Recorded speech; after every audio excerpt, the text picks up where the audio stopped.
கலைஞர் கருணாநிதி அவர்கள் பிறந்த நாளை முன்னிட்டு ஒவ்வொரு வருஷம் அந்த மரம் நடுறத வழக்கத்தை அவர் கொண்டாடுவார். இவர் நீங்க நட்டுற மாதிரி நாங்களும் உங்க பிறந்த நாள் 90 பிறந்த நாளும் 90 லட்சம் மரத்தை நாங்கள் நட்ட போறோம், அதுக்கு நீங்க அண்ணா பல்கலைக்கழகத்துக்கு ஆரம்பிச்சு வச்சு கொடுக்கணும் அப்படிங்கும்போது இங்க ஏற்கனவே என் பிள்ளைய மாதிரி நிறைய பேரை பிரெயின் வாஷ் பண்ணி வச்சிருக்கிறதுனால கலைஞர் இருக்கும்போது அவர் நல்லா பயன்படுத்தினாரு. ஆனா அவங்கெல்லாம் அனுமதி கொடுக்கல. ஜெயலலிதா வரும்போதும் அனுமதி கொடுக்கல. எப்ப பிரதம மந்திரி உள்ள வந்தாரோ, மோடி உள்ள போனதுல இருந்து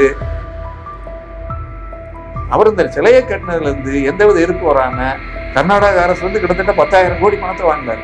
சென்னை ஹைகோர்ட் எப்படி ஒரு தனி நபர் கொடுக்கலாம், அவர் எப்படி என்ன செய்ய போறாரு என்னன்னு சொல்லி பயங்கரமான ஒரு ஆர்டரை போடுறாங்க. அதுக்கப்புறம் என்ன நடக்குது இல்லை, அப்போ ஒரு பிஜேபி கவர்மெண்ட் கர்நாடகா நடக்கும்போது எல்லாம் சரி கட்டி கவர்மெண்ட் லீடரே அவருக்காக சப்போர்ட் பண்ணி அந்த கேஸ் என்னாச்சுன்னே தெரியாம அவர் மேல எந்த நடவடிக்கையும் இல்லாம போயிருக்கு. எல்லா கட்சியும், தேசிய கட்சிகளும் சரி, தேசிய கட்சியில காங்கிரஸ், பிஜேபி, அதே மாதிரி இங்க டிஎம்கே, ஏடிஎம்கே, திருமாவளவனே அங்க போய் பயிற்சியாளர் கலந்துருக்காரு.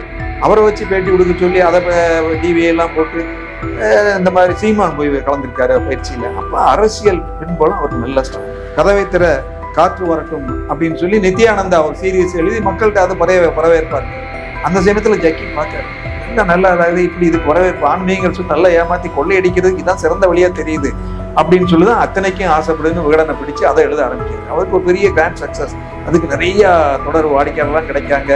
அப்ப அதுலதான் அத்தனைக்கும் ஆசைப்படும் சொல்லி பிள்ளைகளை பூரா இழுத்து வச்சு அத்தனைக்கும் ஆசை இல்லாம பண்ணி பெற்றோர்களே பார்க்க விடாம பண்றதுன்னா என்ன அநியாயமா இருக்கு. ஒரு சாமியார் செய்யற வேலையா என்ன சொல்லணும்? ஒரு சாமியார் அம்மா போய் பார்த்துக்கணும், அவங்க நல்லா இருந்தா வர சொன்னா வா, இல்லாட்டா அவங்க நம்ம பிரியப்பட்டு அவங்களே நினைச்சிட்டு வரும். அதை சொல்ற விட்டு போட்டு அவங்களுக்கு 18 வயசு ஆயிடுச்சு, இங்க ஒன்றும் செய்ய முடியாது. எங்க கோர்ட்டு கேஸு, போலீஸ், எங்க அரசாங்கம் எங்க போனாலும் கிட்டத்தட்ட நாங்க 2000 பேர் பிடிச்சி வச்சிருக்கோம். யார் வந்தவங்க கேள்வி கேட்டிருக்காங்க.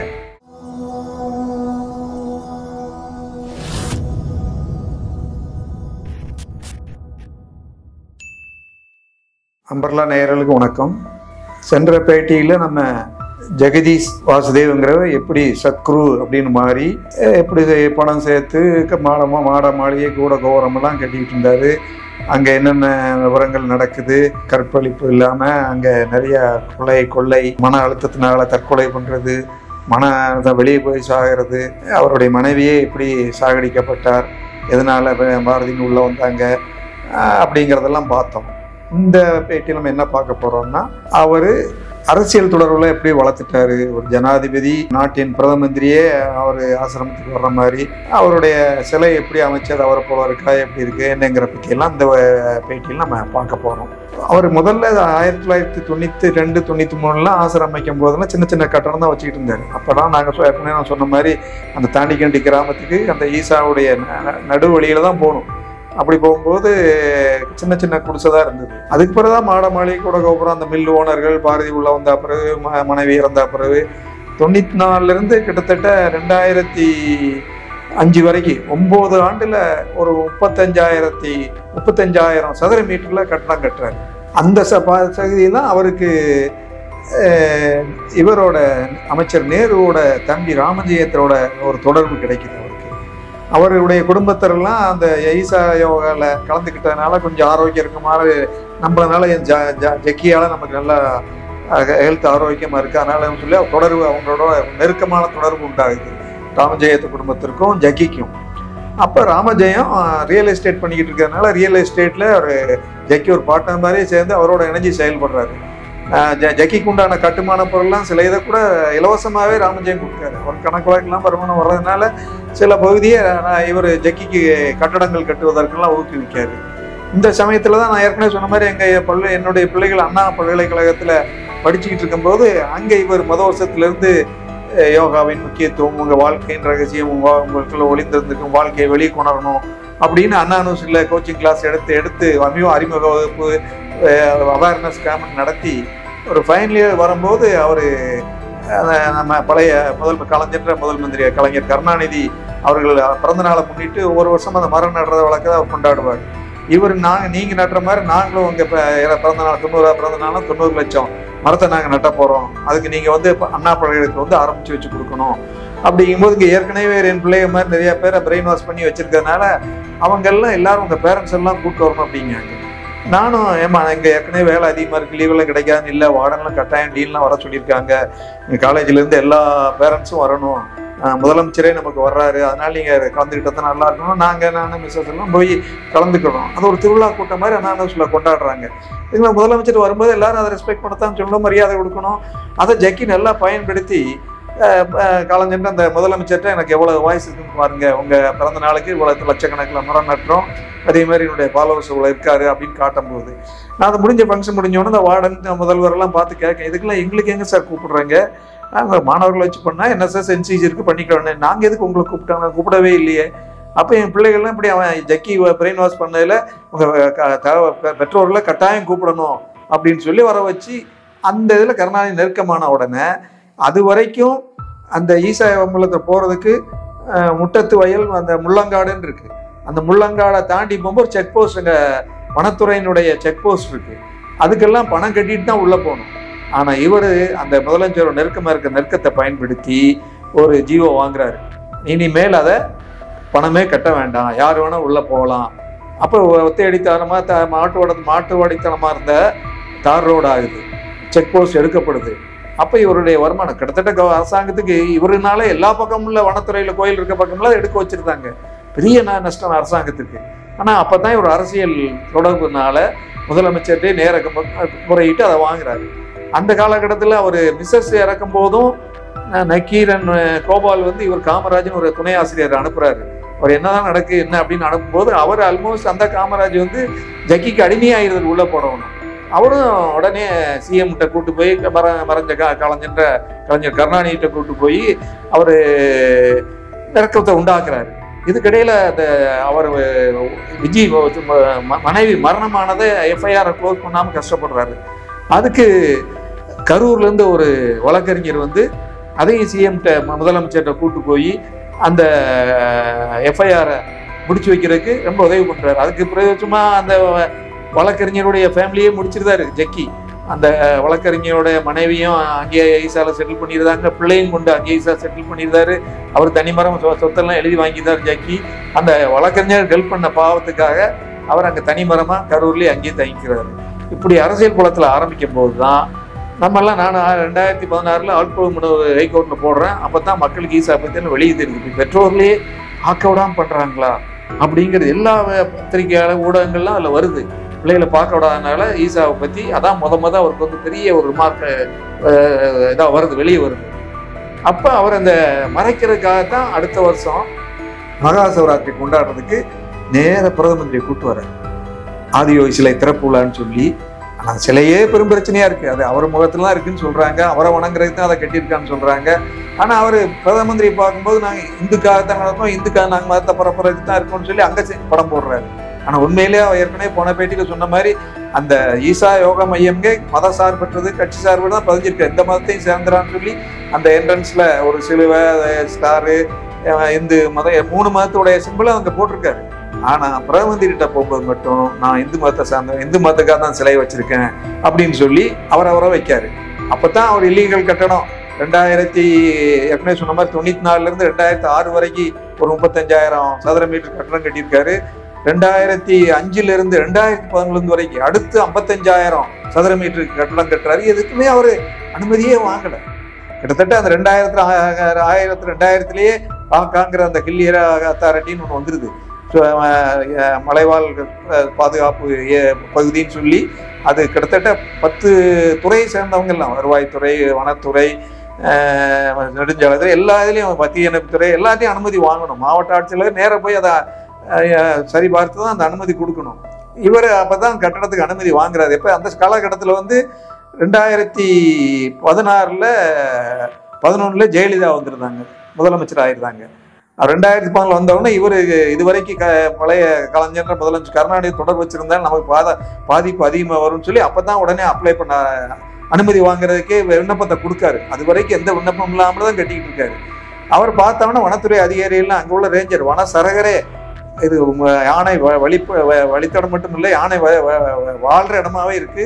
ஆனால் அனுமதி கொடுத்தா யானைகள்லாம் ஏற்கனவே இது கட்டடம் கட்டிக்கிட்டு இருக்கிறதுனால யானையெல்லாம் விளைநிலத்தில் புகுந்து பயங்கர சேதங்கள்லாம் ஏற்கனவே நடந்துக்கிட்டு இருக்கு, அதனால இதுக்கு அனுமதியை கொடுக்கூடாங்காரு.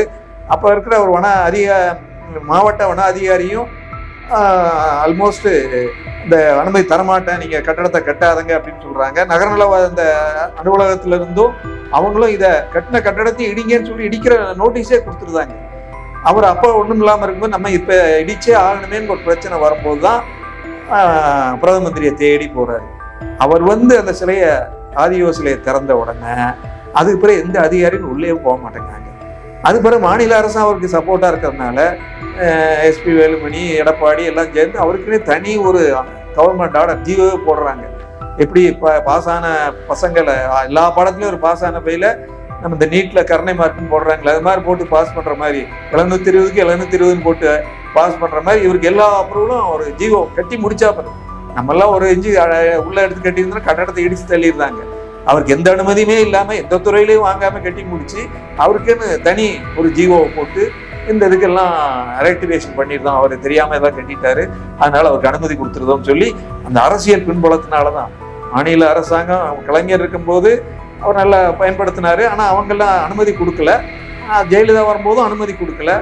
எப்ப பிரதம மந்திரி உள்ள வந்தாரோ, மோடி உள்ள போனதுல இருந்து அவருக்கு வேலை ஈஸா போயிடுச்சு. பழைய ஏடிஎம்கே ஆல் இந்தியா அதிமுக அவங்களுக்கு ரொம்ப சப்போர்ட்டா இருந்ததுனால எஸ்பி வேலுமணி மூலமா எடப்பாடியார் பிடிச்சு தனி ஸ்டேட் கவர்மெண்ட் ஒரு ஆர்டரே போட்டதுனால அந்த கட்டடம் எல்லாம் லீகலைஸ் ஆயிடுச்சு. சட்டத்தை மீறி கட்டின போறவங்கலாம் சட்டத்துக்கு அனுமதி கொடுத்த மாதிரி கொடுத்துட்டாங்க. அப்ப இந்த சிலையை வச்சுதான் அவரை இந்து மதத்துக்கான பாடுபடுறேன் அப்படி இந்து முன்னணி மக்கள் இந்து அமைப்புகள்லாம் அவருக்கு சப்போர்ட் பண்றது, நான் மதத்துக்காகத்தான் பாடுபடுறேன், நமக்கு போட்டியா அங்க காருண்யா வர்றாங்க, காருண்யா ஒரு பக்கம் அவங்களும் நெய்யலை மறிச்சு காம்பவுண்டை கட்டி தண்ணியை மறிச்சு நிறைய வேலை பண்றாங்க. சமூக ஆர்வலர்னா நான் ஒரு வெள்ளியங்கிரி மலை பாதுகாப்பு சங்கம்னா யாருனாலும் எல்லா மதத்துக்காரங்களையும் எல்லா எஜுகேஷன் இன்ஸ்டியூஷன் தான் எடுத்து நாங்க குரல் கொடுக்குறோம். இந்து மதத்துக்கு மட்டும் இந்து மதத்தை சேர்ந்தனாலும் இந்து மதம் அப்படின்னு பாக்குறது இயற்கைக்கு யாரெல்லாம் இடைஞ்சலா இருக்காங்க அவங்களுக்கு நம்ம சிறந்த பாடம் கற்பிக்கணும். இது நம்ம பிற்கால சந்தையெல்லாம் வாழ்வதற்கு இடைஞ்சலா இருக்கும். இதுக்குன்னா நொய்யலை காப்போம், காவேரி கூக்குரல், காவேரி இணைப்போம், என்னென்னமோ சொல்றாரு. அது ஒரு மிஸ்கால்லே இணைக்கிறோம்னு சொல்ற பார்த்துருந்தோம். அவர் இந்த சிலையை கட்டினதுல இருந்து எந்தவித எதிர்ப்பு வராம கர்நாடக அரசுல இருந்து கிட்டத்தட்ட 10,000 கோடி பணத்தை வாங்கினாரு. உடனே கைகோர்ட் எப்படி ஒரு தனி நபர் கொடுக்கலாம், அவர் எப்படி என்ன செய்ய போறாரு என்னன்னு சொல்லி பயங்கரமான ஒரு ஆர்டரை போடுறாங்க. அதுக்கு பிறகு என்ன நடக்குது தெரியல. அப்போ ஒரு பிஜேபி கவர்மெண்ட் கர்நாடகா நடக்கும்போது எல்லாம் சரி கட்டி கவர்மெண்ட் லீடரே அவருக்காக சப்போர்ட் பண்ணி அந்த கேஸ் என்னாச்சுன்னே தெரியாம அவர் மேல எந்த நடவடிக்கையும் இல்லாம போயிருது. கிட்டத்தட்ட 25,000 கோடி வாங்கி காவேரி கூக்குரல் மிஸ்கால் கொடுத்தா எல்லா உதவியும் நான் உதவி செய்யறேன் அப்படியெல்லாம் செஞ்சு கடைசியில் அந்த பிஎஸ்என்எலுக்கு 11 லட்சம் பில் வந்ததை 10,000 தான் பில் வருதுன்னு சொல்லி அதை எந்த அதிகாரியை சரி கட்டினா என்னன்னு தெரியல. 10,000 12,000 நம்ம கட்டி அதை ட்ரிபியூனலுக்கு போகும்போது அவங்க கட்டாயம் முழு அமௌண்ட் கட்டணும், மீண்டும் விசாரணை பண்ணணும். அவரோட மேக்கப் மாதிரி அந்த மிஸ்கால் விடுறதுக்கே லட்சக்கணக்கில் மாசம் செலவழிக்காரு.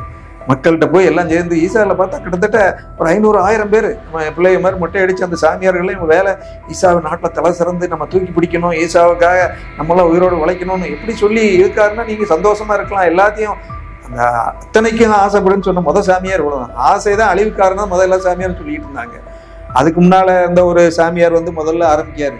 அவர் என்ன சொல்றாரு, சுவாமி சுகபோனந்தாங்கிறது மனசே ரிலாக்ஸ் ப்ளீஸ் அப்படின்னு ஒரு சீரீஸை முதல்ல விகடனில் எழுதுறாரு.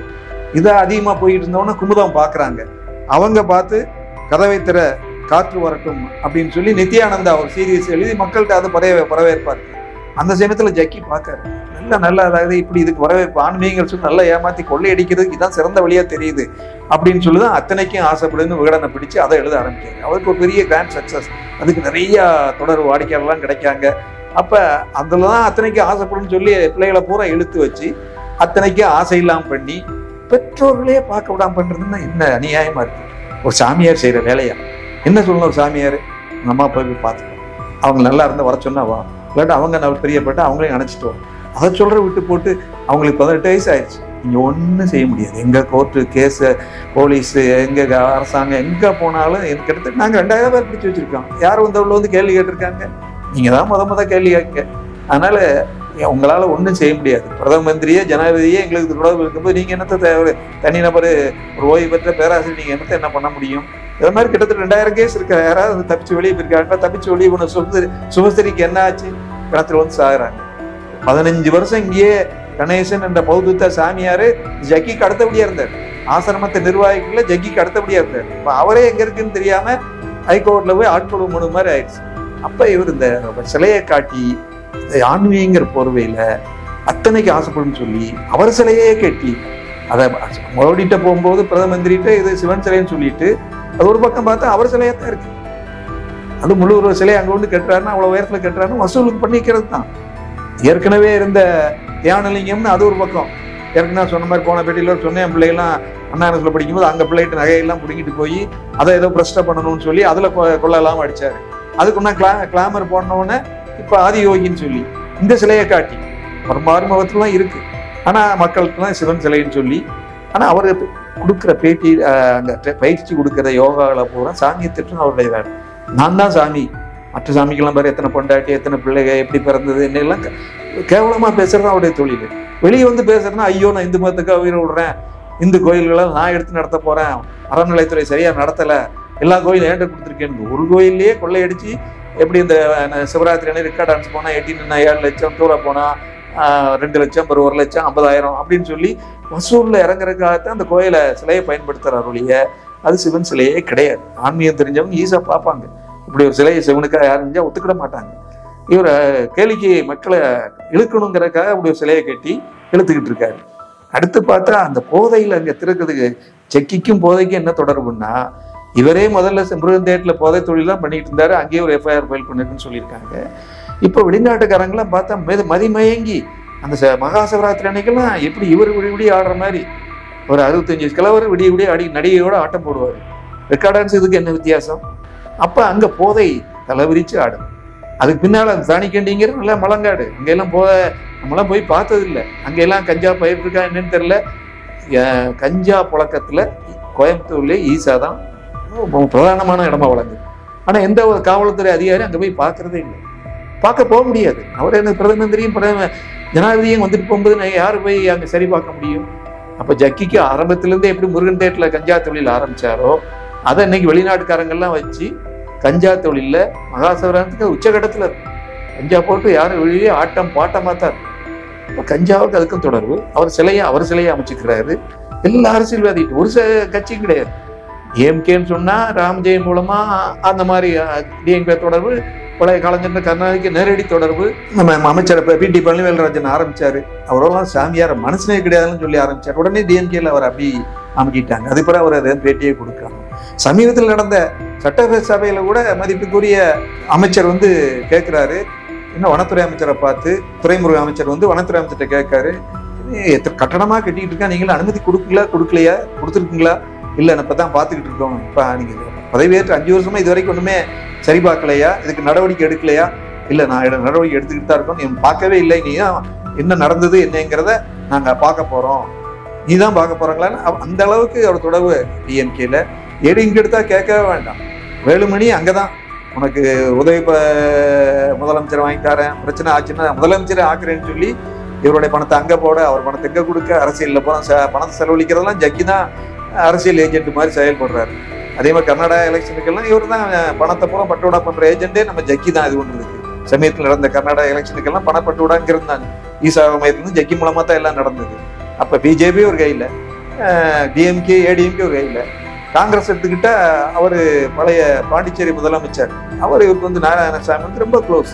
எப்படி அங்க கிரண்பேடின்னு கவர்னர் ஆளுநர் ரொம்ப நெருக்கமா இருந்தாரோ அதே மாதிரி ஒவ்வொரு கட்சியும் ஆள் வச்சிருக்காரு. எந்த கட்சி ஆட்சி வந்தாலும் அவர் ஒன்றும் பண்ண முடியாது. அவர் சொல்றது கரெக்டாக தான் இருக்கு.